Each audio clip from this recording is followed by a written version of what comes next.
La esclava es exhibida como objeto ante nobles, soldados y la propia esposa del jeque. La humillación es pública, cruel, ritualista. Sin embargo, al contrario de lo que esperaban, ella no se quiebra. Si te gustan historias como esta, no olvides suscribirte a este canal. Publicamos todos los días continuando. Vendida como parte de una negociación sucia entre hombres poderosos del interior de Andalucía, Larisa vio su vida cambiar completamente una tarde de marzo. La joven de 23 años había crecido bajo el techo de madera simple de la casa de su abuela, doña Josefa, una curandera respetada en el pequeño distrito de Aguas Claras. De allí, raras veces había salido más allá de la ciudad vecina, donde estudió hasta concluir la educación secundaria. La vida era sencilla, pero repleta de la libertad que solo conoce quien crece entre las colinas verdes y los arroyos cristalinos, recolectando hierbas medicinales y conociendo los secretos de las plantas que su abuela le enseñaba con paciencia y sabiduría. Aquella tarde, mientras separaba hojas de menta para hacer té, Larisa oyó el motor de una camioneta negra que subía por la carretera de tierra, levantando polvo rojo por el camino. Algo en su pecho se estremeció incluso antes de que los hombres bajaran del vehículo. El abogado del pueblo, doctor Pacheco, y dos matones que ella nunca había visto antes. Algo andaba mal. Cuando entraron sin llamar, doña Josefa ya esperaba de pie en el centro de la sala, como si hubiera adivinado que ese día llegaría. «El plazo se acabó, doña Josefa. Usted sabe lo que el coronel Mendoza exigió como pago», dijo el abogado, ajustándose las gafas finas en el rostro arrugado. «La muchacha viene con nosotros hoy. Todos los papeles están firmados, todo legal como lo acordado». Larisa vio el mundo derrumbarse cuando entendió que ella era la moneda de una deuda que ni siquiera sabía que existía. Después, descubriría que su difunto abuelo, en desesperación, había empeñado el futuro de su nieta para salvar aquellas tierras en una negociación con el poderoso terrateniente de la región. Una cláusula en letra pequeña, en un contrato que solo se activó cuando el viejo Mendoza finalmente enviudó y decidió cobrar lo que le pertenecía por derecho. «Pero esto es esclavitud, es un crimen», gritó Larisa, mientras su abuela solo lloraba en silencio. El abogado sonrió con desdén. «Contrato es contrato, muchacha. Todo está documentado como una contratación formal para servicios domésticos en la hacienda Oro Verde. El señor Mendoza está siendo generoso. Podría haber tomado estas tierras, y su abuela está demasiado vieja para ser útil allí». Larisa tuvo solo media hora para recoger algunas pertenencias. En el abrazo de despedida, doña Josefa le susurró al oído: «No dejes que te rompan por dentro. Resiste, pero no te quiebres. Ellos tienen el cuerpo, pero no el alma. Y recuerda lo que te enseñé sobre las plantas y la paciencia. Cada hierba tiene su momento para florecer o envenenar». El viaje duró casi 3 horas por carreteras sinuosas entre montañas hasta llegar al valle aislado donde se erigía la imponente hacienda Oro Verde, conocida en la región como Castillo de Piedra. Era una construcción majestuosa y sombría que mezclaba elementos coloniales con una ostentación moderna, rodeada por hectáreas de plantaciones de café, criaderos de ganado premiado y una reserva particular de Sierra Morena que el coronel Augusto Mendoza mantenía más por estatus que por conciencia ambiental. Los portones de hierro forjado se abrieron para dar paso a la camioneta. En el camino hasta la casa principal, Larisa vio a trabajadores en los campos que bajaban la cabeza cuando el vehículo pasaba. Aquel gesto, más que cualquier otro, le mostró dónde estaba entrando. Un lugar donde un hombre era dueño no solo de la tierra, sino de las personas que en ella vivían. Al llegar a la casa principal, una mujer de mediana edad, expresión severa y uniforme impecable, la recibió. «Soy Regina, la gobernanta. Respondes directamente a mí», dijo secamente, mirándola de arriba abajo. «El señor Mendoza exige orden, limpieza y obediencia. Los otros detalles los aprenderás según sea necesario.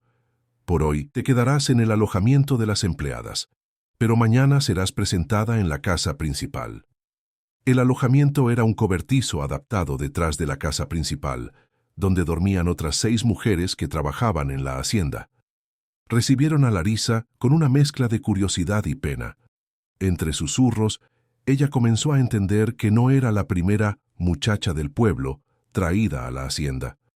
Algunas se iban después de semanas o meses, otras simplemente desaparecían. El coronel se cansa rápido de las novedades, susurró una de las cocineras más viejas, doña Clelia, que parecía ser la única que no temía hablar del asunto. A algunas las convierte en empleadas de verdad, a otras, bueno, ya verás. Aquella primera noche, acostada en el colchón fino de una litera chirriante, Larisa lloró en silencio, no de miedo, sino de una rabia fría que crecía como una semilla plantada en tierra fértil. Mientras las otras dormían, se hizo una promesa a sí misma. No sería una más en desaparecer o en aceptar aquel destino. Aprendería cada rincón de aquel lugar, cada secreto, cada debilidad. Y un día, de alguna manera, destruiría el imperio del hombre que la había arrancado de su vida. A la mañana siguiente, vestida con un uniforme gris proporcionado por la gobernanta, Larisa fue llevada a la casa principal. La mansión era un monumento al mal gusto y a la ostentación. Cuadros caros se mezclaban con trofeos de caza y fotografías del coronel con políticos y celebridades. Regina la condujo por los pasillos, explicando brevemente la rutina de la casa, hasta que se detuvieron ante una puerta de madera tallada. El señor Mendoza quiere verte ahora. Recuerda, cabeza baja, respuestas cortas, ninguna opinión. La oficina era amplia, con ventanas que daban a los jardines impecables. Augusto Mendoza estaba sentado detrás de un escritorio de madera maciza, examinando papeles. Era un hombre de 60 y pocos años, cabello canoso bien recortado, físico aún en forma para su edad. Cuando levantó los ojos hacia Larisa, ella sintió un escalofrío. No había lujuria explícita en aquella mirada, pero algo peor, la fría evaluación de quien examina una mercancía recién adquirida. «Así que esta es la nieta del viejo Jerónimo», dijo él, con una voz grave que parecía acostumbrada a dar órdenes. «Acércate, quiero ver si valió la pena la espera». Larisa dio 2 pasos al frente, manteniendo los ojos fijos en el suelo, no por obediencia, sino para esconder el odio que sabía que sería visible en su mirada. «Levanta la cabeza, muchacha, quiero ver tu rostro». Ella obedeció, encontrando sus ojos con una mirada vacía, cuidadosamente desprovista de emoción. El coronel sonrió, satisfecho con lo que vio. «Vas a trabajar en la casa, no en el campo. Estás acostumbrada a las plantas, ¿no? Doña Josefa te enseñó sobre hierbas y esas cosas de curandera. Vas a cuidar mis jardines y las plantas de la casa. Regina te enseñará el resto». Hizo un gesto de despedida, volviendo su atención a los papeles, como si ya hubiera perdido el interés. Pero cuando Larisa estaba casi en la puerta, añadió: «Ah, y estate lista esta noche. Habrá una cena con algunos amigos míos. Quiero que sirvas la mesa, vestida adecuadamente». El adecuadamente fue explicado más tarde por Regina, quien entregó a Larisa un vestido negro demasiado ajustado para ser un uniforme común de servicio. «A él le gusta exhibir las nuevas adquisiciones», dijo la gobernanta con un tono que mezclaba desdén y resignación. «Es mejor no resistir. Al coronel no le gusta que le lleven la contraria». A las 7 de la noche, la cena comenzó. Larisa, vestida con el atuendo inadecuado y sintiéndose expuesta, fue instruida para servir solo vino y licores, mientras otros empleados se encargaban de la comida. Los invitados eran 4 hombres, todos en la misma franja de edad de Mendoza, terratenientes y empresarios locales, y 2 mujeres, la elegante Dra, Elena Asunción, abogada y aparentemente socia de negocios del coronel, y Cristina, una mujer de unos 30 años, cuyo estatus Larisa no pudo identificar de inmediato. A medida que la noche avanzaba y el vino corría libremente, las intenciones se hicieron más claras. Las miradas de los hombres hacia Larisa se volvieron más indiscretas, los comentarios más explícitos, siempre envueltos en supuestas bromas. «¿Dónde encuentras estas bellezas, Augusto?», preguntó uno de los terratenientes, mirando descaradamente a Larisa mientras ella servía más vino. «Esta tiene fuego en la mirada. Me gusta eso». Mendoza rió orgulloso. «Esta vino de un acuerdo antiguo. Su abuelo me debía, y como dicen los antiguos, la deuda no muere. Fue entonces cuando Larisa notó a Cristina observando la escena con una mezcla de incomodidad y resignación. Percibió por los comentarios que siguieron que ella era la actual amante del coronel, probablemente traída a la hacienda años antes en circunstancias similares. «No te preocupes, querida», dijo Mendoza, notando la mirada de Cristina. «Sigues siendo mi preferida, por ahora». Las risas que siguieron fueron interrumpidas por la fría voz de la Duecro. «Elena, creo que nos estamos desviando del asunto principal, señores. Vinimos a discutir la expansión de las tierras para el nuevo proyecto agrícola, no para admirar al paro personal de servicio». Su mirada se cruzó brevemente con la de Larisa, y en ella no había pena, sino una especie de evaluación calculadora. Cuando la cena terminó tarde en la noche, Larisa fue despedida. Volviendo al alojamiento, encontró a doña Clelia esperándola con un té caliente. «Sobreviviste a la primera noche», dijo la señora, entregándole la taza. «Es una buena señal». «¿Qué sucede ahora?», preguntó Larisa, con las manos temblando ligeramente al sostener la bebida. «Depende de él. Algunas se quedan en el servicio normal, otras son llamadas para servicios especiales. Pero vi la forma en que lo miraste cuando pensaste que nadie te veía. Cuidado, muchacha. En este lugar, hasta las paredes tienen oídos. No le tengo miedo». La vieja cocinera sonrió con tristeza. «Deberías tenerlo. No es solo el coronel, es todo lo que él representa. Es el sistema. Tiene a la policía local en el bolsillo. El juez juega al golf con él los domingos. Y los políticos de la capital, Sevilla, vienen a lamerle las botas cuando necesitan financiación de campaña». Aquella noche, Larisa no pudo dormir. En lugar de eso, comenzó a planear. No una fuga. Sabía que sería inútil. Mendoza la encontraría donde quiera que fuera. Y doña Josefa podría sufrir las consecuencias. No, ella necesitaba ser más astuta. Necesitaba conocer la casa, la gente, las dinámicas, encontrar los puntos débiles, las fisuras en aquella fachada de poder absoluto. En las semanas que siguieron, Larisa se adaptó a la rutina de la hacienda. Trabajaba en los jardines durante el día, aprendiendo el nombre de cada empleado, observando la rutina de la casa, memorizando horarios y hábitos. Por la noche, escuchaba las conversaciones de las otras empleadas, absorbiendo cada chisme, cada detalle sobre los negocios y la vida personal del coronel. Descubrió que Mendoza, a pesar de toda su influencia, tenía obsesiones e inseguridades. Era extremadamente vanidoso, tiñéndose el cabello y haciéndose tratamientos caros para parecer más joven. Tenía un miedo casi patológico a ser traicionado en negocios o relaciones.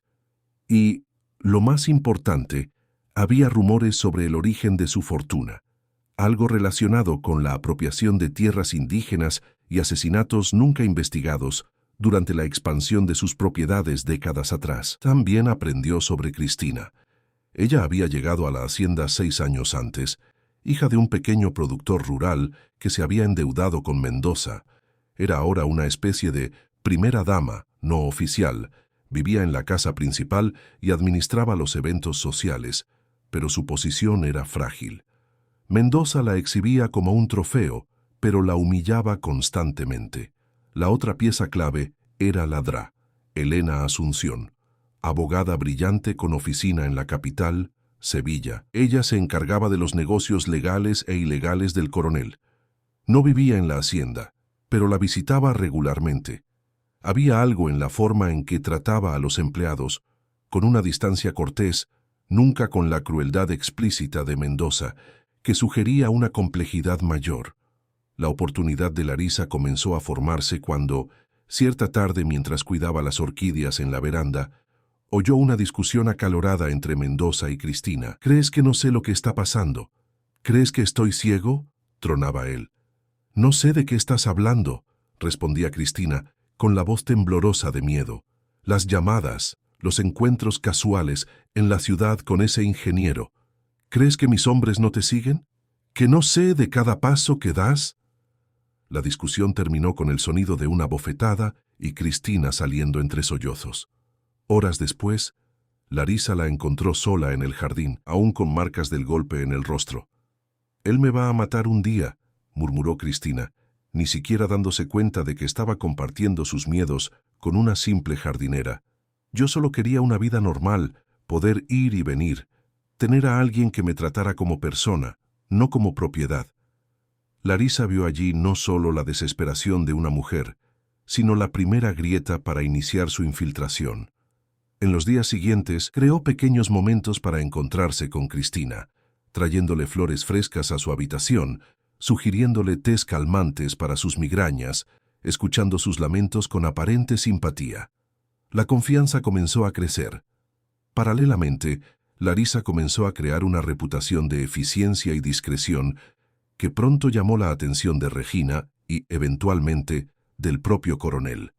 Ella nunca se resistía a una orden, pero tampoco demostraba un servilismo exagerado. Se mantenía invisible cuando era necesario y útil cuando la llamaban. 3 meses después de su llegada, Larisa fue ascendida al servicio interno de la casa principal. Ahora podía circular libremente por las habitaciones, incluyendo la oficina del coronel cuando él no estaba. Fue allí donde comenzó a recolectar información más valiosa: nombres, fechas, lugares mencionados en documentos dejados a la vista. Una tarde, mientras limpiaba la biblioteca, Larisa encontró a la Drafí, Elena, trabajando sola. «¿Tú eres la chica de Jerónimo, verdad?», preguntó la abogada, sorprendiendo a Larisa. «Sí, señora. Él solía hablar de su nieto con cariño. Un viejo honrado, pero tonto. Creía que la gente tenía palabra». Elena la estudió por un momento. «Tienes sus ojos, observadores, atentos». «Gracias, señora. No es un cumplido, es una advertencia. En esta casa, ver demasiado puede ser peligroso». El tono no era amenazador, sino informativo. Larisa asintió y continuó su trabajo, pero percibió que había encontrado otra potencial grieta en el imperio de Mendoza. Elena no era solo una empleada. Había conocido a su abuelo y quizás tuviera sus propias reservas sobre los métodos del coronel. Por la noche, sola en su nueva habitación en la parte trasera de la casa principal, un privilegio de su ascenso, Larisa organizaba mentalmente lo que había descubierto hasta entonces. Mendoza tenía 3 puntos débiles principales: su vanidad y reputación, su paranoia sobre la traición, y secretos sobre el origen de su fortuna que podrían, si se exponían, destruirlo legalmente. El plan comenzaba a tomar forma en su mente.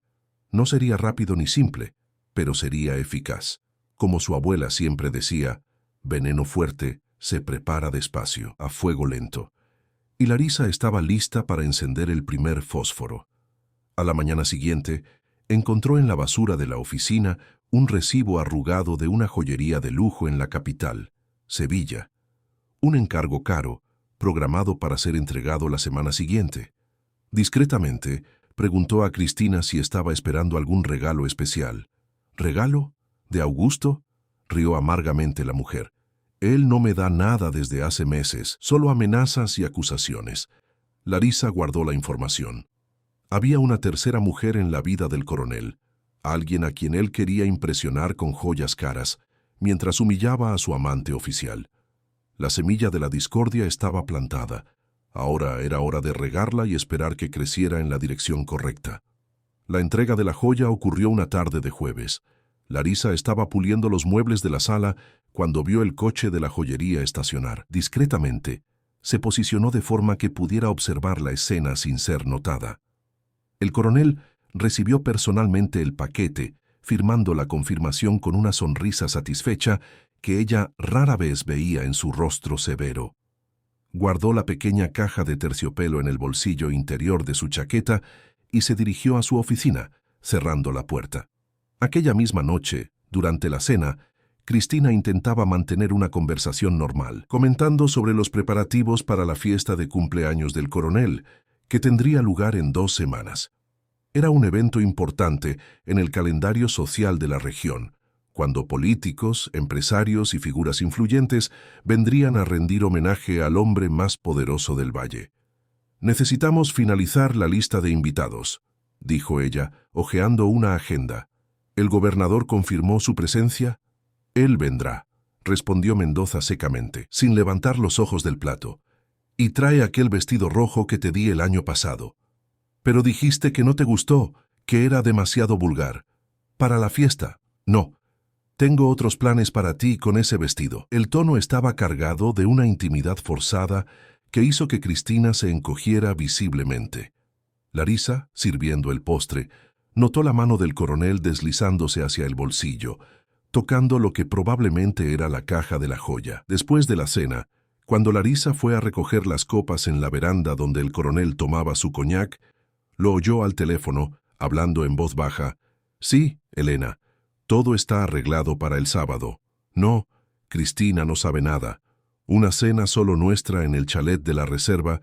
Sí, tengo algo especial para darte». La pieza final del rompecabezas se encajó. La joya era para Elena, la abogada fría y calculadora que Larisa nunca había imaginado involucrada románticamente con el coronel. Una traición no solo a Cristina, sino posiblemente a los propios principios profesionales de Elena, mezclando negocios y placer. Al día siguiente, Larisa creó su primera oportunidad. Mientras arreglaba la habitación principal, accidentalmente, tiró algunos objetos de la cómoda de Mendoza, incluyendo su teléfono móvil. Al recoger todo, rápidamente verificó los mensajes recientes. Había varios intercambios con Elena, algunos profesionales, otros claramente personales, confirmando el encuentro del sábado. Más tarde aquel día, cuando servía té a Cristina en el jardín, Larisa comenzó a plantar las primeras semillas. «¿Está usted bien? Parece preocupada», preguntó con genuina preocupación, sabiendo que Cristina estaba cada vez más frágil emocionalmente. «Es solo cansancio», respondió Cristina, suspirando, «y preocupación por la fiesta. Todo tiene que ser perfecto, o él». «Entiendo. El señor Mendoza parece muy exigente». Larisa hizo una pausa calculada, especialmente con la drana Elena. Ayer, él la reprendió duramente al teléfono sobre algún contrato. Cristina levantó los ojos, súbitamente interesada. «¿Elena? ¿Habló con ella ayer?» «Sí, señora. Parecía irritado. Después estuvo de mal humor toda la noche. Pensé que usted lo sabía». «Él no me cuenta nada sobre los negocios», dijo Cristina con amargura. «Principalmente los que involucran a Elena». «Claro, son asuntos confidenciales», dijo Larisa, como si zanjara el asunto, pero sabiendo que había plantado la semilla de la curiosidad. 2 días después, el plan avanzó. Durante la limpieza de la oficina, Larisa encontró la caja de la joyería vacía en la papelera. Discretamente, se la llevó a Cristina. «Señora, encontré esto en la basura de la oficina. Parece demasiado cara para tirar. Pensé que quizás querría guardarla». Cristina examinó la caja, confusa. «No reconozco esto. ¿Dónde estaba exactamente?» «En la papelera de la oficina del señor Mendoza. Parecía haber contenido algo valioso». El rostro de Cristina se endureció. «Gracias, Larisa. Puedes dejarlo conmigo». Aquella noche, Larisa oyó la discusión violenta entre la pareja, las acusaciones de Cristina, las negativas iniciales de Mendoza, seguidas por su furia al percibir que había sido descubierto. El sonido de objetos rotos, gritos, puertas golpeándose. A la mañana siguiente, Cristina apareció con los ojos hinchados y un vendaje improvisado en la ceja. «Necesito que me ayudes a arreglar mis cosas», dijo ella a Larisa, en voz baja. «Voy a pasar unos días en casa de mi prima en Sevilla. Él sugirió que yo me alejara hasta la fiesta». «¿Va a volver, señora?», preguntó Larisa, fingiendo inocencia. Cristina dio una sonrisa amarga. «¿Tengo elección?». Él dijo que si no estoy a su lado en la fiesta, con una sonrisa en el rostro, va a destruir a mi familia. Y yo lo creo. Mientras ayudaba a Cristina a hacer las maletas, Larisa aprovechó para fortalecer el vínculo entre ellas. «Mi abuela decía que hombres como el señor Mendoza ven a las mujeres como posesiones, no como personas», comentó, doblando cuidadosamente un vestido. «Tu abuela era sabia», respondió Cristina, con lágrimas en los ojos. «¿Sabes lo que es peor? Yo era como tú, Larisa, joven, llena de sueños. Pensé que podría usar esta situación a mi favor, conseguir una vida mejor para mi familia. Ahora estoy atrapada. Si me quedo, él me destruye un poco cada día. Si me voy, él destruye todo lo que amo de una vez. Siempre hay un camino, señora. Mi abuela también decía eso. Cristina la observó por un momento. Tú eres diferente de las otras que vinieron antes. Hay algo en tus ojos, una fuerza. No pierdas eso, Larisa. No dejes que este lugar te cambie. Tras la partida de Cristina, el coronel quedó de un humor terrible. Gritaba a los empleados por cualquier motivo. Bebía más de lo habitual y pasaba horas encerrado en la oficina. La ausencia de su amante oficial, tan cercana a la importante fiesta de cumpleaños, era un golpe a su vanidad y a su imagen de control absoluto. El viernes, víspera del supuesto encuentro con Elena, Larisa dio su siguiente paso. Mientras servía café al coronel en la oficina, accidentalmente dejó caer la bandeja, derramando el líquido caliente en sus pantalones. «¡Incompetente!», rugió él, levantándose furioso. «Lo siento, señor», exclamó Larisa, fingiendo pánico mientras intentaba limpiar el desorden. «Fue sin querer, tropecé con la alfombra». Mendoza la apartó con un empujón y fue a cambiarse de ropa, dejando el teléfono móvil sobre la mesa. Era la oportunidad que Larisa esperaba. Rápidamente encontró los mensajes de Elena y envió un texto, imitando el estilo del coronel. «Necesitamos posponer nuestro encuentro. Problemas con los inversores chinos. Te llamo después para reprogramar». Borró el mensaje del historial y continuó limpiando el desorden como si nada hubiera pasado. Cuando el coronel volvió, aún furioso, ella ya había terminado y salió rápidamente de la habitación. Al día siguiente, sábado, Larisa observó a Mendoza preparándose para salir, revisando varias veces el teléfono móvil con expresión irritada. Alrededor de las 6 de la tarde, subió a su camioneta y partió en dirección a la reserva, donde estaba el chalet mencionado en la conversación telefónica. Larisa continuó con sus quehaceres normales, esperando. Alrededor de las 9 de la noche, oyó el ruido de la camioneta regresando. El coronel entró como una tormenta, arrojando las llaves sobre el aparador con fuerza suficiente para agrietar el mármol.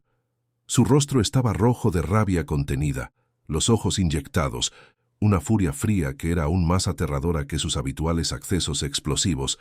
«Regina», gritó él, llamando a la gobernanta. «Prepara la oficina, voy a trabajar toda la noche, y trae la botella de whisky del armario especial». En los días siguientes, el comportamiento de Mendoza se volvió cada vez más errático. Llamadas no contestadas a Elena, reuniones canceladas, oscilaciones de humor violentas.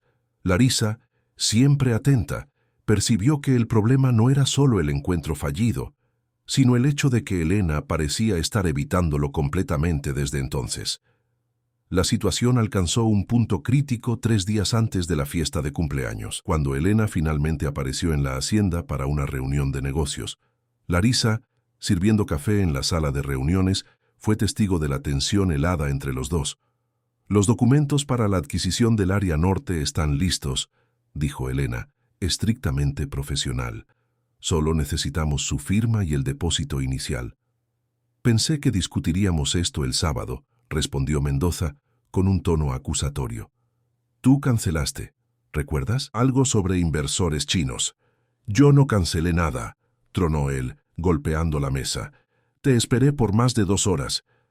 Elena mantuvo la compostura, pero Larisa notó el leve temblor en sus manos. «Tengo el mensaje en mi teléfono móvil. Augusto, no voy a discutir esto ahora. Estamos aquí para finalizar negocios».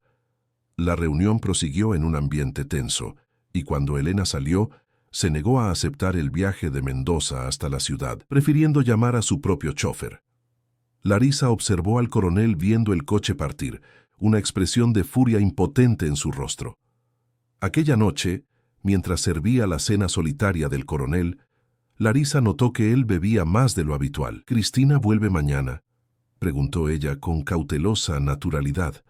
Mendoza la miró como si solo entonces notara su presencia. «¿Por qué demonios quieres saber?» «Para preparar su habitación, señor», respondió Larisa, con los ojos bajos. «Sí, ella vuelve. Tiene obligaciones que cumplir». Él tomó otro trago de whisky.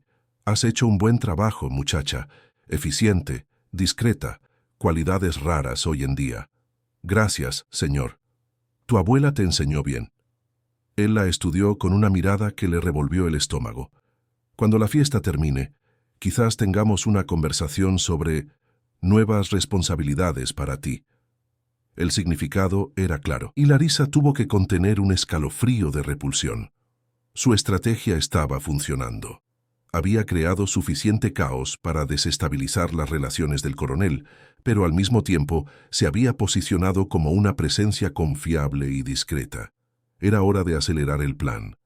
Al día siguiente, Cristina regresó, visiblemente abatida, pero con una calma extraña, casi resignada. Le pidió a Larisa que la ayudara a deshacer las maletas y a prepararse para el regreso a la rutina de la casa. ¿Cómo estuvo en Sevilla?, preguntó Larisa, colgando los vestidos en el armario. Esclarecedor, respondió Cristina, con una sonrisa triste. Percibí muchas cosas sobre mi vida, sobre lo que perdí en todos estos años. Mientras conversaban, Larisa notó una caja de medicamentos en el bolso de Cristina, un potente antidepresivo. Con cuidado, creó una abertura para ofrecer ayuda. Mi abuela conocía plantas que ayudan a calmar, a dar claridad. Si usted quiere, puedo preparar algunos tés. Cristina dudó, luego asintió. Estaría bien.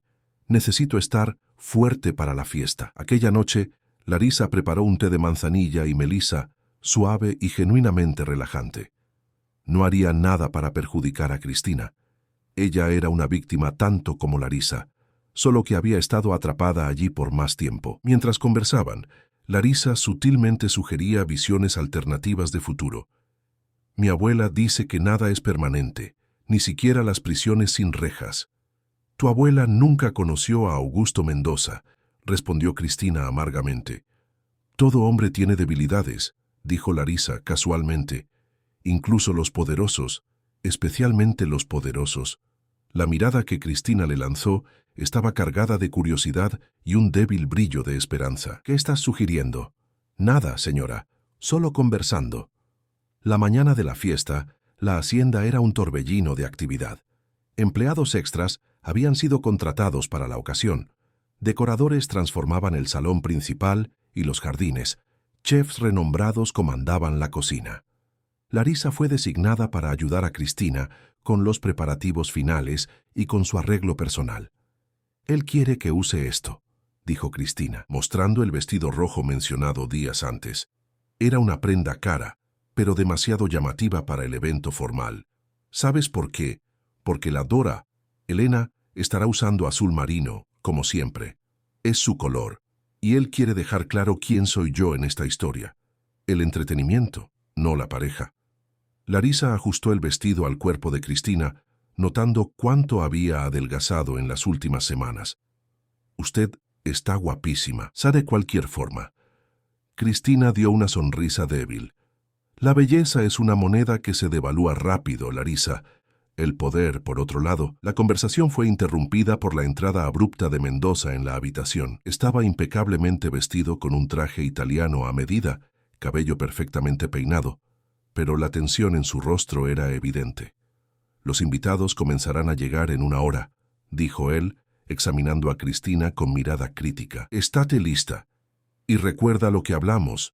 Sonrisas, encanto, sin drama. Sí, Augusto. Cuando él salió, Cristina se enjugó una lágrima furtiva. Larisa, viendo la oportunidad, le ofreció un pañuelo y dijo en voz baja, «Ladrá, Elena llegó más temprano. Está en la oficina con él ahora». No era verdad, pero el efecto fue inmediato. Cristina se puso rígida, la vulnerabilidad reemplazada por una rabia fría. Él prometió que los negocios quedarían para después de la fiesta. Quizás no sean solo negocios, sugirió Larisa, arreglando el cabello de Cristina. Oí decir que ella recibió un regalo caro recientemente. Los ojos de Cristina encontraron los de Larisa en el espejo. Por un momento, hubo una conexión silenciosa, dos mujeres unidas por la experiencia común de ser tratadas como propiedad. Gracias por contármelo, Larisa. A medida que la noche avanzaba y los invitados llegaban, políticos de chaqueta y corbata, terratenientes con sus esposas adornadas con joyas, empresarios con sonrisas calculadoras, Larisa circulaba discretamente entre ellos, sirviendo canapés y champán. Observaba a Cristina cumpliendo su papel de anfitriona con una sonrisa fija. Vio el momento exacto en que Elena llegó, elegante y distante en su vestido azul marino, y notó la tensión inmediata entre el triángulo. El coronel, cumpliendo su papel de anfitrión magnánimo, se encargaba de presentar a Cristina a cada nuevo invitado como la mujer que ilumina mi vida. La falsedad era tan transparente que Larisa casi podía sentir el sabor amargo en el aire. Durante la cena formal, Mendoza hizo un discurso sobre su trayectoria, sobre cómo construyó su imperio con trabajo duro y honestidad. Una mentira tan grande que algunos de los presentes tuvieron dificultad en mantener expresiones serias. Elena, sentada a la mesa principal, mantenía una sonrisa profesional, pero sus ojos nunca encontraban los del anfitrión. Al final de la comida, cuando los músicos comenzaron a tocar y los invitados se dispersaron por los jardines iluminados, Larisa vio a Cristina acercarse a Elena en un rincón más apartado. La conversación parecía tensa, con Cristina hablando rápidamente y Elena inicialmente a la defensiva, luego visiblemente perturbada. Larisa se mantuvo cerca, sirviendo bebidas a invitados cercanos, intentando captar fragmentos de la conversación. Oyó palabras como caja de joyería, mensajes y sábado. Vio el momento en que Elena palideció y miró a Cristina con una mezcla de confusión y alarma. En ese momento, Mendoza se acercó a las dos mujeres, su sonrisa social rápidamente reemplazada por una expresión sombría al ver la proximidad entre ellas. Larisa se movió estratégicamente hacia un jarrón de plantas cercano, fingiendo arreglarlo. «Espero que estén disfrutando de la fiesta», dijo él, con falsa jovialidad. Estábamos teniendo una conversación fascinante sobre confianza. «Augusto», respondió Cristina, con una sonrisa afilada como navaja. «Elena tiene algunas teorías interesantes sobre el asunto. Este no es el momento ni el lugar», siseó él, agarrando el brazo de Cristina con fuerza suficiente para dejar marcas. Elena dio un paso hacia atrás. «Creo que me voy a retirar. Felicidades por la fiesta, Augusto. Cristina, piensa en lo que hablamos». Mientras Elena se alejaba, Mendoza arrastró a Cristina a un pasillo lateral, fuera de la vista de los invitados. Larisa siguió a distancia, posicionándose de forma que pudiera oír sin ser vista. «¿Qué diablos crees que estás haciendo?», gruñó él. «Solo conversando con tu amante», respondió Cristina, con una calma que Larisa nunca había visto en ella. O debería decir, tu ex-amante. Ella parecía bastante confusa sobre ciertos mensajes y regalos. «Tú no sabes de lo que estás hablando». «Sé más de lo que imaginas, Augusto. Sé sobre la joyería, sé sobre el chalet, sé sobre sus reuniones de negocios. Y ahora Elena también sabe que le mientes tanto a ella como a mí». La bofetada fue tan fuerte que Cristina se tambaleó contra la pared. Cuando se enderezó, había sangre en su labio, pero también una sonrisa fría. «Adelante», dijo ella, «muestra tu verdadera cara. Estoy cansada de fingir». Mendoza la agarró por los brazos, sacudiéndola. «Vas a volver a esa fiesta. Vas a sonreír y a ser la anfitriona perfecta, o juro que tu familia va a pagar por cada segundo de esta escena». «No, Augusto», respondió Cristina, soltándose. «Se acabó. Haz lo que quieras conmigo, pero no voy a ser más tu marioneta». Ella se giró y caminó hacia la habitación, dejándolo furioso en el pasillo. Larisa se alejó rápidamente, regresando a la fiesta como si nada hubiera pasado. Pero su corazón latía acelerado. Las cosas se estaban desarrollando más rápidamente de lo que ella había previsto. Media hora después, un grito agudo cortó la música y las conversaciones. Venía de la habitación principal de la casa. Mendoza, que conversaba con un senador en un rincón del jardín, palideció visiblemente. Los invitados intercambiaron miradas confusas, y entonces comenzó la estampida. Larisa, moviéndose contra el flujo de personas curiosas, fue la primera en llegar a la habitación después de Regina. La escena era impactante. Cristina estaba caída en el suelo del baño, el vestido rojo extendido como un charco de sangre a su alrededor, un frasco de pastillas vacío en la mano. Regina gritaba pidiendo ayuda, intentando sentir su pulso. «Está viva», dijo la gobernanta, con voz temblorosa, «pero apenas respira. Que alguien llame a una ambulancia». Larisa actuó rápidamente, ayudando a colocar a Cristina en posición lateral de seguridad, verificando sus vías respiratorias. Años cuidando a su abuela enferma, le habían enseñado lo básico de primeros auxilios. Cuando Mendoza irrumpió en la habitación, su rostro era una máscara de choque y furia. «¿Qué pasó? ¿Qué hizo ella?» «Parece una sobredosis de medicamentos», respondió Regina, señalando el frasco vacío. El caos se instaló. Médicos entre los invitados fueron llamados para los primeros auxilios. Una ambulancia fue activada. Los guardias de seguridad intentaban mantener alejados a los curiosos. En medio de la confusión, Larisa notó algo que nadie más vio: un pequeño trozo de papel doblado caído cerca de la mano de Cristina. Discretamente, lo cogió y lo escondió en el bolsillo de su uniforme. Cuando los paramédicos finalmente llegaron y se llevaron a Cristina, aún inconsciente, Mendoza siguió en la ambulancia, no por preocupación, sino para controlar la situación.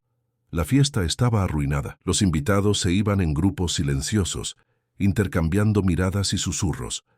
En el caos tras la partida de la ambulancia, Larisa encontró un momento para leer la nota. Era corta, escrita con la letra temblorosa de Cristina. «No aguanto más vivir en esta prisión. Él destruyó todo lo que yo era. Elena, tú eres más fuerte que yo. Usa lo que descubrimos, su caja fuerte. La combinación es 180782». Larisa memorizó el número y destruyó el papel, quemándolo en la cocina cuando nadie estaba mirando. El plan necesitaría ser adaptado a la nueva realidad, pero el caos creado era una oportunidad que no podía desperdiciar. Mientras la casa lentamente se calmaba y los últimos invitados se iban, ella reflexionó sobre los próximos pasos. La fiesta que debería consolidar la imagen de poder absoluto de Mendoza se había transformado en un escándalo. Las máscaras habían caído, la vulnerabilidad estaba expuesta. Y Larisa, como una sombra silenciosa en medio del caos, había encontrado no solo la llave para la caja fuerte física del coronel, sino también para los secretos que podrían derribar su imperio. A la mañana siguiente, al intento de suicidio de Cristina, la hacienda Oro Verde estaba sumergida en un silencio opresivo. Los empleados se movían como fantasmas por los pasillos, intercambiando miradas tensas y susurros ahogados. Regina había asumido el mando de la casa en ausencia del coronel, que permanecía en el hospital del pueblo. Las noticias eran escasas. Solo se sabía que Cristina había sobrevivido la noche, pero su estado aún era grave. Larisa se mantuvo discreta, cumpliendo sus funciones con la eficiencia de siempre. Por dentro, sin embargo, su mente trabajaba a toda máquina. La caja fuerte mencionada en la nota de Cristina estaba en la oficina, detrás de una pintura al óleo de un severo ancestro de Mendoza. Larisa lo había visto algunas veces, cuando el coronel lo abría para guardar documentos importantes o retirar dinero en efectivo para pagos que prefería mantener fuera de los registros oficiales. La oportunidad surgió al final de la tarde, cuando Regina anunció que iría al pueblo a llevar ropa limpia al coronel y verificar personalmente el estado de Cristina. La casa quedaría bajo el cuidado de doña Clelia y del casero, don Antonio, ambos empleados de confianza, pero que rara vez entraban en la casa principal sin autorización expresa. Tan pronto como el coche de Regina desapareció en la carretera, Larisa puso su plan en acción. Primero, fue a la cocina donde doña Clelia preparaba la cena. «Doña Clelia, ¿usted vio mi teléfono móvil? Creo que lo dejé en la habitación de Cristina ayer, cuando estaba ayudando a arreglar las cosas para la fiesta». La cocinera levantó los ojos de la olla que revolvía. «La habitación está cerrada, muchacha». Regina se llevó la llave. «Pero necesito encontrar mi teléfono móvil. Mi abuela puede llamar. Ella no está bien de salud». Larisa dejó la frase en el aire, sabiendo que doña Clelia tenía un punto débil por las historias familiares tristes. La vieja señora suspiró. «Don Antonio tiene la llave de repuesto. Él está en el cobertizo de las herramientas». «Gracias. Vuelvo enseguida para ayudar con la cena». Don Antonio, un hombre de unos 60 años que trabajaba en la hacienda desde su juventud, no fue difícil de convencer, especialmente porque Larisa había cultivado una relación cordial con él en los últimos meses, ayudándole ocasionalmente en su pequeño jardín de hierbas en la parte trasera de la propiedad.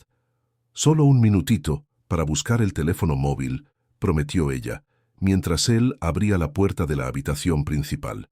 «No toques nada más», advirtió el casero. «No comentes con nadie que te dejé entrar aquí». «Claro que no.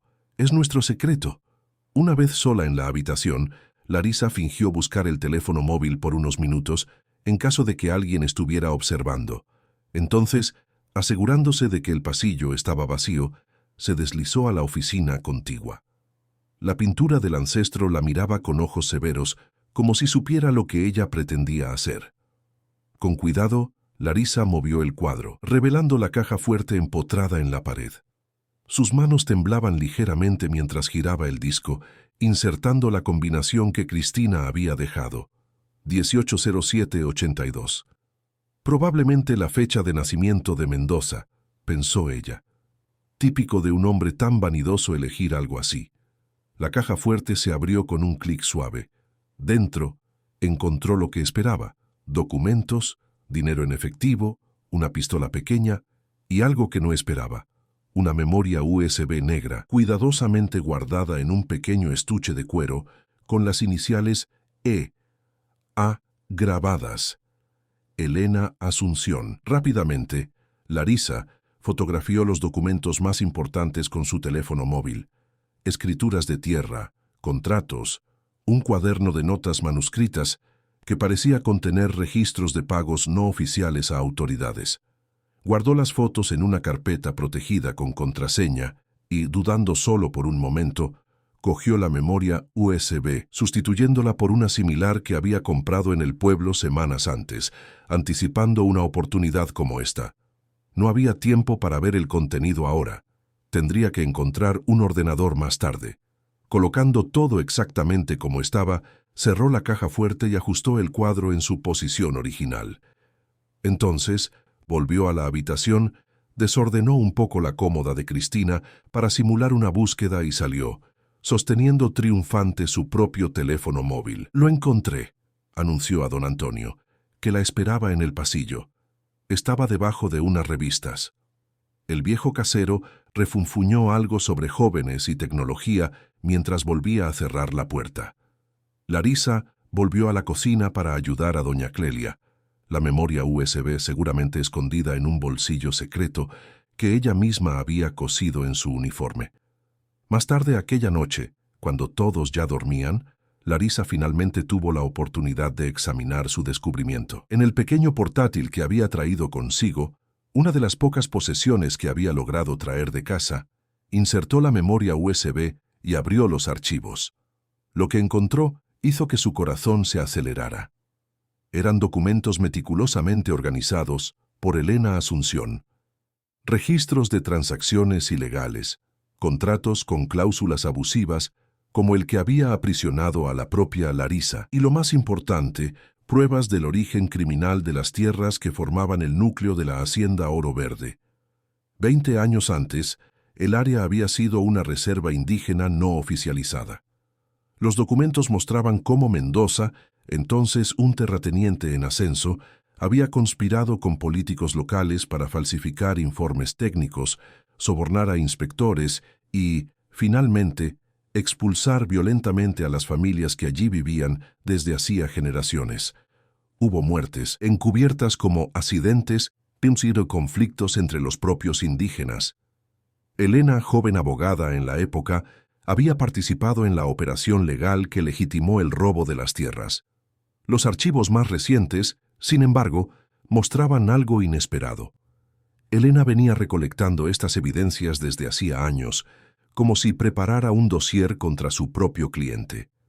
Había también cartas personales digitalizadas, correspondencias entre Elena y un hombre llamado Pablo Carué, aparentemente uno de los líderes indígenas que había sobrevivido a la expulsión y ahora lideraba un movimiento por la recuperación de las tierras.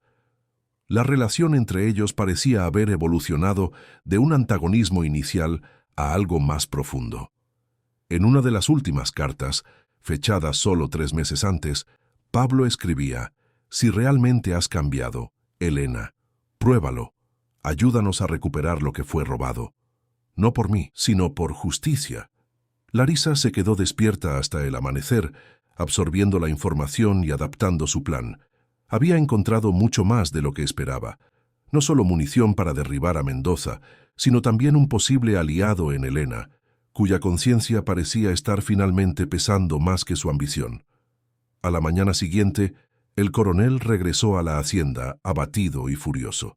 Cristina estaba estable, pero aún inconsciente, y los médicos habían advertido sobre posibles daños neurológicos permanentes, debido al tiempo que su cerebro había estado sin oxígeno adecuado. El escándalo, sin embargo, ya no podía ser contenido. La noticia del intento de suicidio de la compañera de Augusto Mendoza durante su fiesta de cumpleaños ya circulaba entre la élite local, y reporteros de periódicos regionales estaban llamando para obtener declaraciones. Larisa observaba todo a distancia, notando cómo el coronel alternaba entre accesos de rabia, rompiendo objetos y gritando a los empleados, y períodos de calma calculadora, encerrado en la oficina haciendo llamadas. Ella sabía que él estaba intentando controlar los daños, usar su influencia para silenciar el escándalo, posiblemente incluso para controlar lo que los médicos dirían sobre el caso. Al segundo día después de su regreso, Mendoza convocó a todos los empleados de la casa para una reunión en la sala principal. «Lo que le pasó a la señora Cristina fue un terrible accidente», declaró él, con una expresión ensayada de preocupación. «Ella venía sufriendo de depresión severa desde hacía meses, algo que intentamos tratar discretamente. Desafortunadamente, hubo una reacción adversa entre su medicación y algunas copas de champán. Los médicos son optimistas en cuanto a su recuperación. La mentira era tan transparente que algunos empleados intercambiaron miradas incrédulas, pero nadie se atrevió a contradecirlo. Espero discreción absoluta de todos.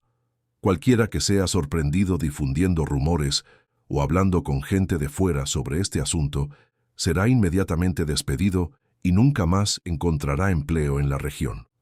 Fui claro. Todos asintieron en silencio. Cuando la reunión terminó, Mendoza llamó a Larisa para que se quedara. «Tú», dijo él, señalándola con un dedo. «Estuviste cerca de Cristina en los últimos días. ¿Qué andaba diciendo? ¿Con quién hablaba?» Larisa mantuvo los ojos bajos, interpretando el papel de la sirvienta intimidada. «Nada especial, señor. Ella estaba nerviosa con la fiesta, preocupada por hacer todo perfecto para usted». «¿Y en la fiesta? ¿La viste hablando con Elena Asunción?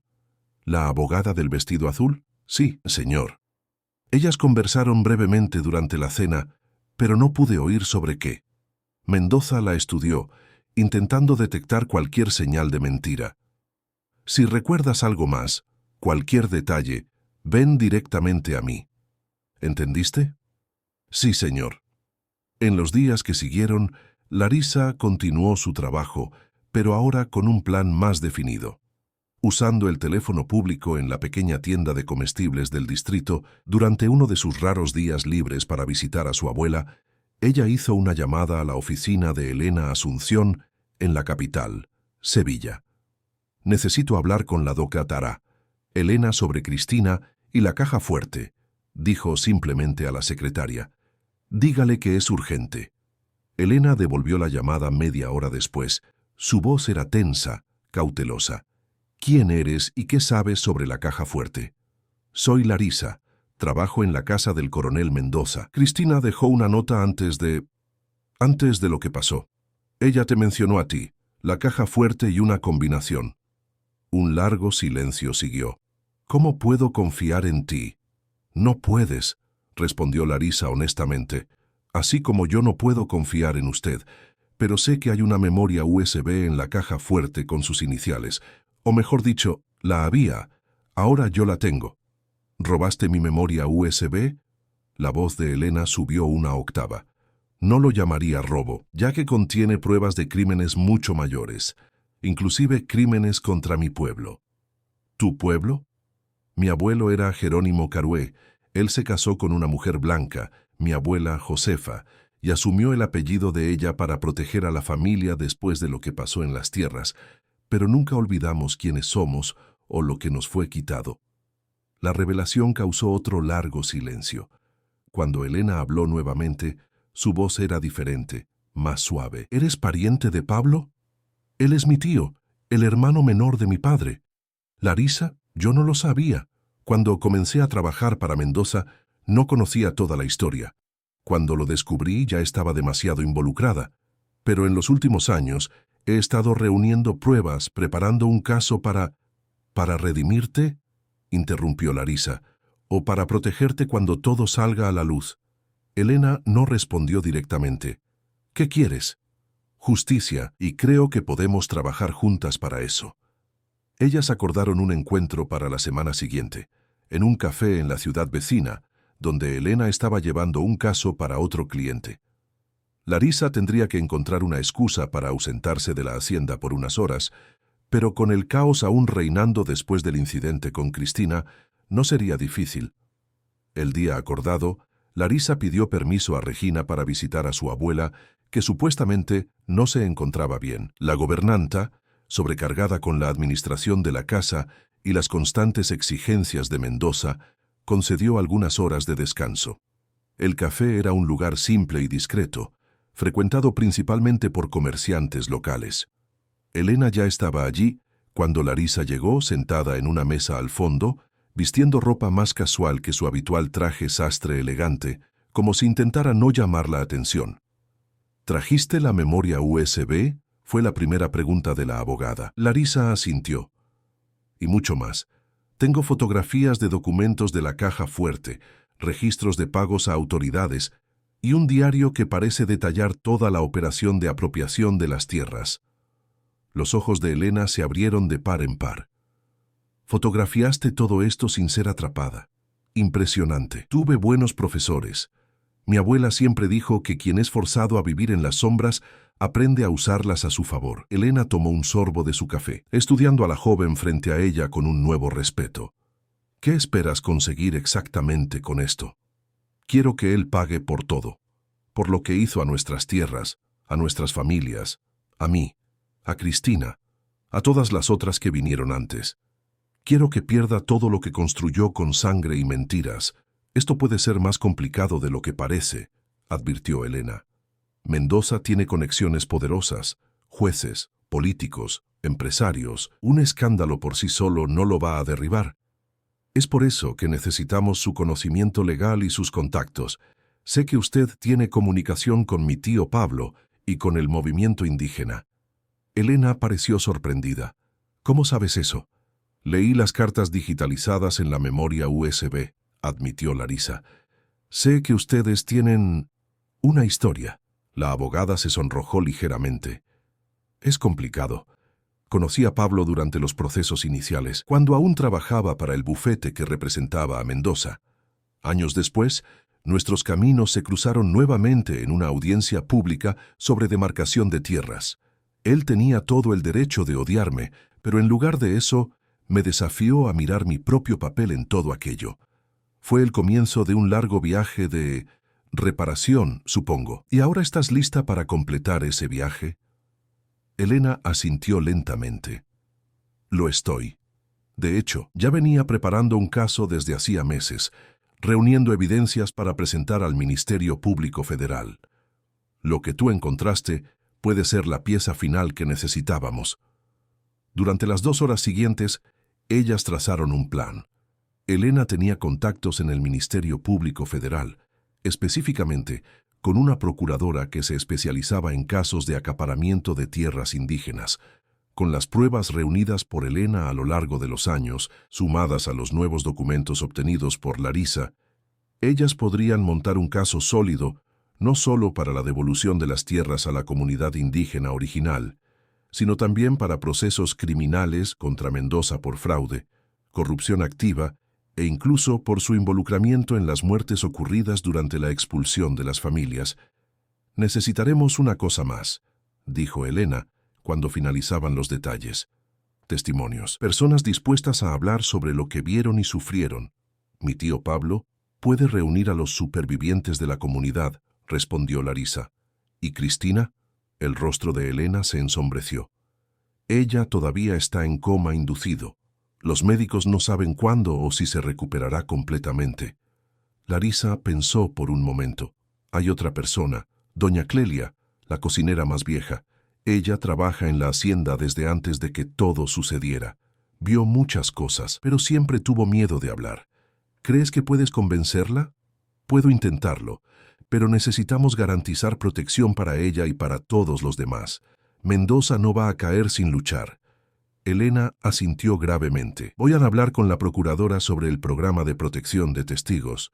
Mientras tanto, continúa recolectando información en la hacienda, pero sé extremadamente cautelosa. Si Mendoza sospecha algo, sé cuidarme, aseguró Larisa. Al fin y al cabo, he estado haciendo esto desde que llegué a aquella casa. Antes de separarse, Elena dudó, luego preguntó en voz baja. ¿Puedo preguntar algo personal? ¿Qué les pasó a tus padres? El rostro de Larisa se endureció por un momento. Mi padre murió en la Resistencia, cuando yo tenía 2 años.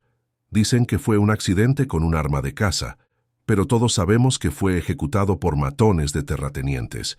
Mi madre no soportó la pérdida y enfermó. Murió algunos años después. Mi abuela Josefa me crió sola desde entonces. Elena tocó brevemente su mano. Lo siento, prometo que esta vez se hará justicia. De vuelta a la hacienda, Larisa retomó su rutina, más atenta que nunca. Mendoza estaba cada vez más inestable, alternando entre periodos de aparente normalidad y explosiones violentas. El escándalo del suicidio de Cristina había afectado sus negocios. Socios cancelando reuniones, políticos manteniendo distancia, rumores circulando en los clubes exclusivos que frecuentaba.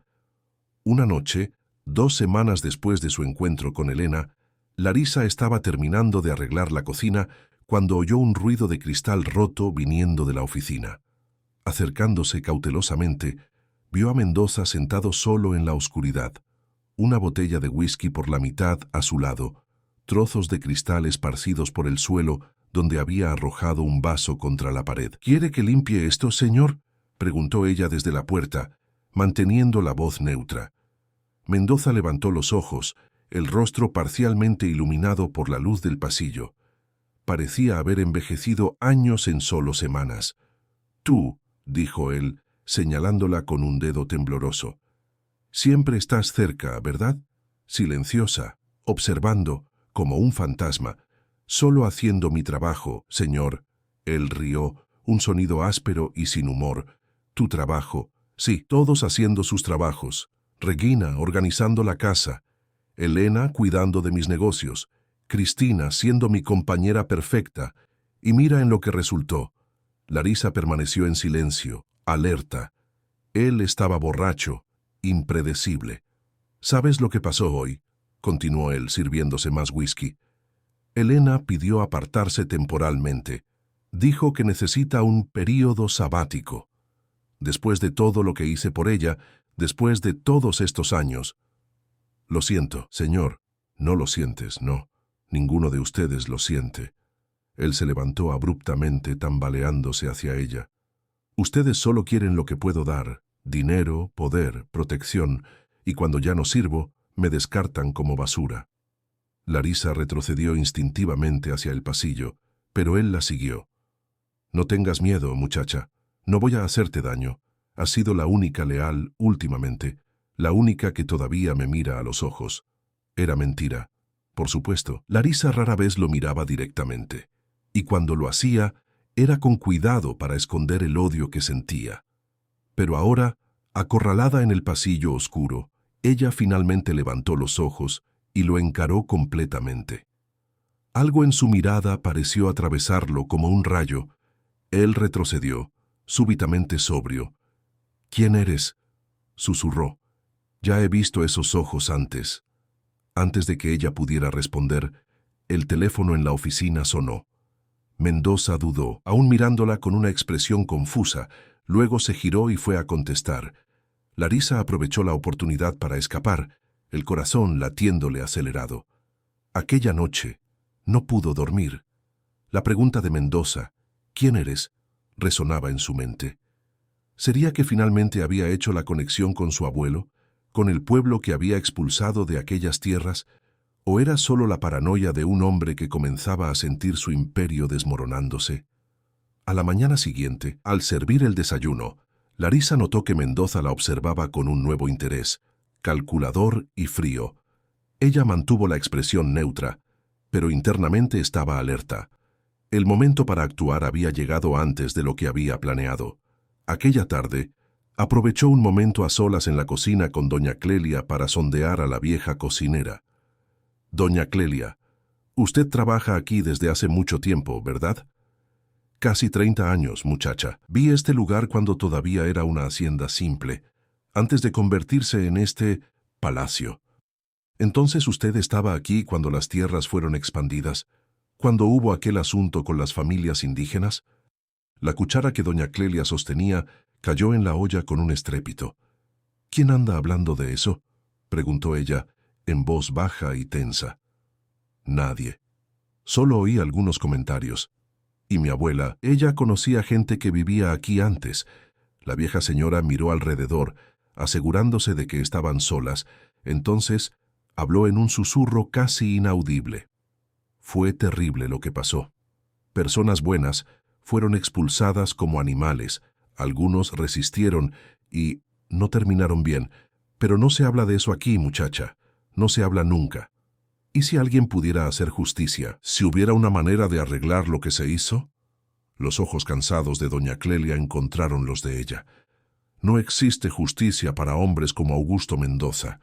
Ellos son intocables». «Nadie es intocable, doña Clelia, ni siquiera él». La conversación fue interrumpida por la llegada de Regina, pero Larisa había visto el brillo de esperanza, frágil, cauteloso, pero real, en los ojos de la vieja cocinera. Era un comienzo.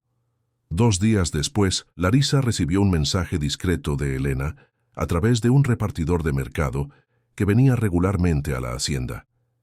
El proceso sería protocolado en el Ministerio Público Federal la semana siguiente. Equipos de investigación serían enviados para verificar las evidencias in situ, y órdenes de registro y detención serían solicitadas. Larisa y los otros testimonios serían tomados oficialmente. Era la cuenta regresiva final. Larisa sabía que necesitaba mantener la apariencia de normalidad por solo unos días más. Entonces estaría libre. No solo ella, sino todos los que habían sufrido bajo el yugo de Mendoza. Aquella misma noche, sin embargo, el destino aceleró los eventos. Larisa estaba recogiendo las toallas del baño de la suite principal cuando oyó la voz de Mendoza viniendo de la habitación. «Puedes entrar, Larisa. Sé que estás ahí». Ella se congeló por un momento, luego respiró hondo y entró en la habitación. El coronel estaba sentado en un sillón junto a la ventana, sosteniendo un sobre marrón. «¿Sabes lo que es esto?», preguntó él, levantando el sobre. «No, señor, es un informe del detective que contraté para investigar el pasado de todos los que trabajan para mí. Una precaución que descuidé en tu caso, desafortunadamente». Él abrió el sobre y sacó algunas hojas de papel. «Tu nombre completo es Larisa Carué da Silva, hija de Antonio Carué y María da Silva, nieta de Jerónimo Carué, uno de los líderes de la comunidad que ocupaba ilegalmente estas tierras antes de ser debidamente documentadas». Larisa se mantuvo en silencio, sintiendo el corazón acelerar. Mendoza continuó ahora con una sonrisa fría. «No estás aquí por casualidad, ¿verdad? No fue solo una deuda de tu abuelo, viniste con un propósito. Ya no tenía sentido negarlo». Larisa enderezó los hombros y lo encaró directamente. «Sí, vine para recuperar lo que fue robado de mi familia y de mi pueblo». «¿Y cómo planeabas hacer eso? ¿Seduciéndome como las otras? ¿Envenenando mi comida? ¿O quizás pusiste algo en la medicina de Cristina para causar aquella sobredosis?» «No», exclamó Larisa, genuinamente horrorizada. «Nunca le haría daño a Cristina. Ella es una víctima tanto como yo». Mendoza la estudió por un largo momento, luego rió. «¿Realmente crees eso? Fascinante». Él se levantó acercándose lentamente. «¿Sabes lo que les pasó a tu abuelo, muchacha? ¿A tu padre? Ellos no aceptaron lo inevitable. No entendieron que el progreso no puede ser detenido por supersticiones y tradiciones obsoletas. Lo que pasó fue asesinato, respondió Larisa, con la voz firme a pesar del miedo que crecía dentro de ella. Y robo, y ahora todos lo sabrán. La expresión de Mendoza cambió, la máscara de civilidad cayendo completamente. ¿Qué diablos quieres decir con eso? Las pruebas fueron entregadas al Ministerio Público Federal. Todos los documentos, los registros de los pagos ilegales, las declaraciones de los testigos. Se acabó, coronel. Tu imperio va a caer. Por un momento, él pareció realmente afectado. Entonces, su rostro se transformó en una máscara de furia. En un movimiento rápido, agarró a Larisa por el cuello, empujándola contra la pared. Pequeña salvaje ingrata, ¿crees que puedes amenazarme? ¿Crees que tus ridículas acusaciones van a conmover a alguien con mi poder?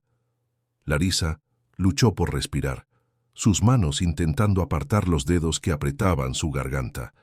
A través de la visión que comenzaba a oscurecerse por los bordes, vio la puerta de la habitación abrirse y a Regina aparecer, con los ojos muy abiertos por el shock. «Señor, ¿qué está haciendo?»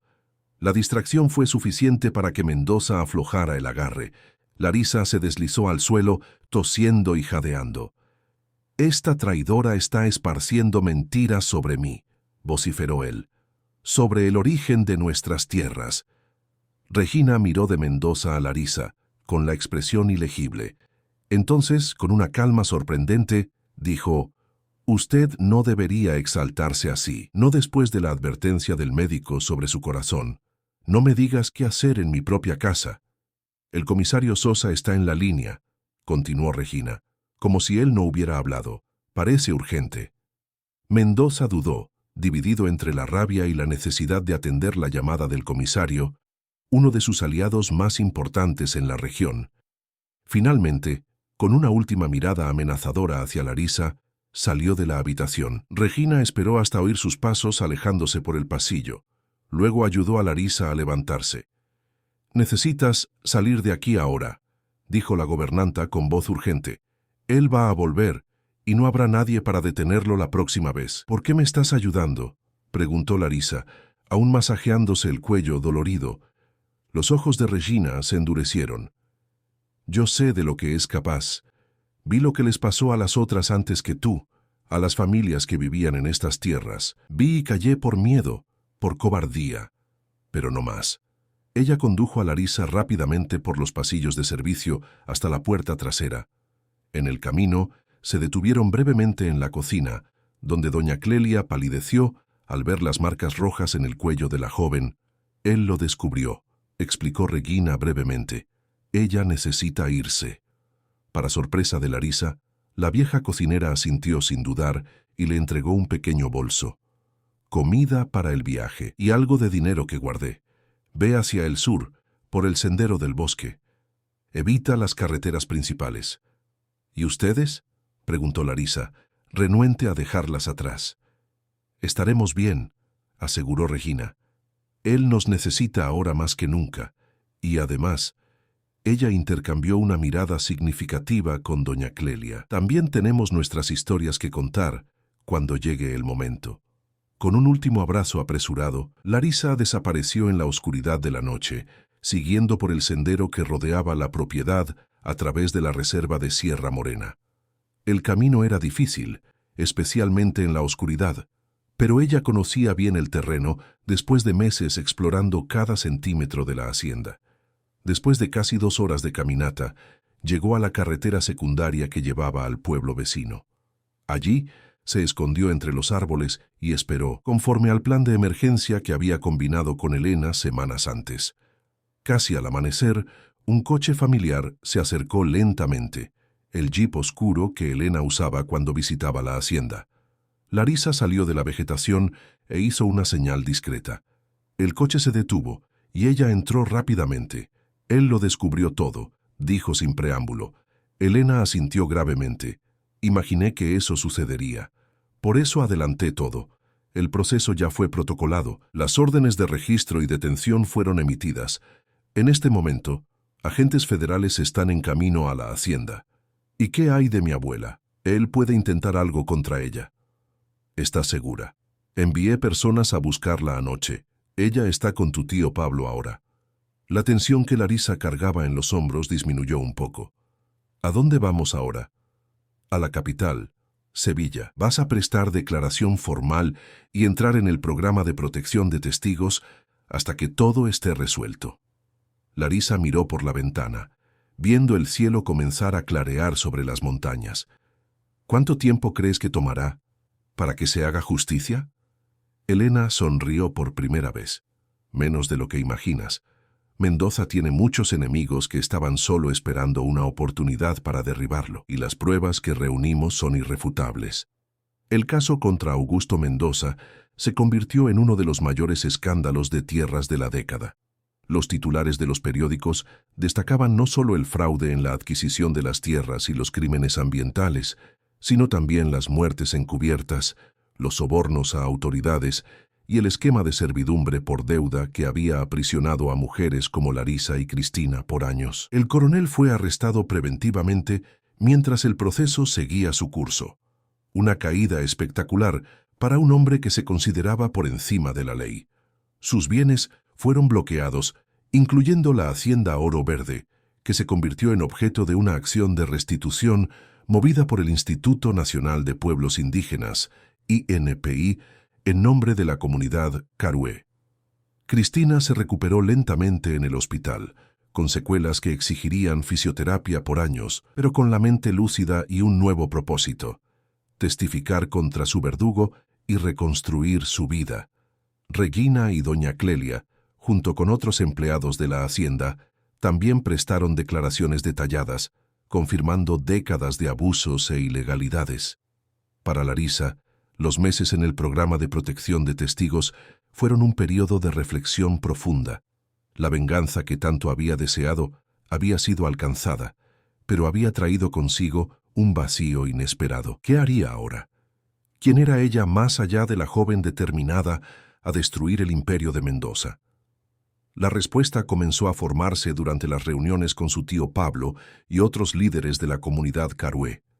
Mientras discutían el futuro de las tierras que serían devueltas, Larisa percibió que había encontrado un nuevo propósito: ayudar a reconstruir no solo las estructuras físicas, sino también el tejido cultural y social de su pueblo. Un año después de su fuga de la hacienda, cuando el proceso judicial estaba en fase final y la restitución de las tierras había sido oficialmente determinada, Larisa regresó por primera vez a la propiedad. Ya no como sirvienta, sino como miembro de la comisión de transición que definiría cómo sería utilizado el espacio. La hacienda Oro Verde, ahora renombrada Territorio Ancestral Carué, estaba transformada. La mansión ostentosa había sido convertida en un centro cultural y educativo. Las plantaciones de monocultivo estaban dando paso a sistemas agroforestales que combinaban producción de alimentos con preservación ambiental. Familias que habían sido expulsadas décadas antes regresaban gradualmente, reconstruyendo no solo casas, sino una comunidad. En una tarde de otoño, mientras caminaba por los jardines que un día había cuidado como empleada, Larisa encontró una figura familiar sentada en un banco bajo un árbol centenario.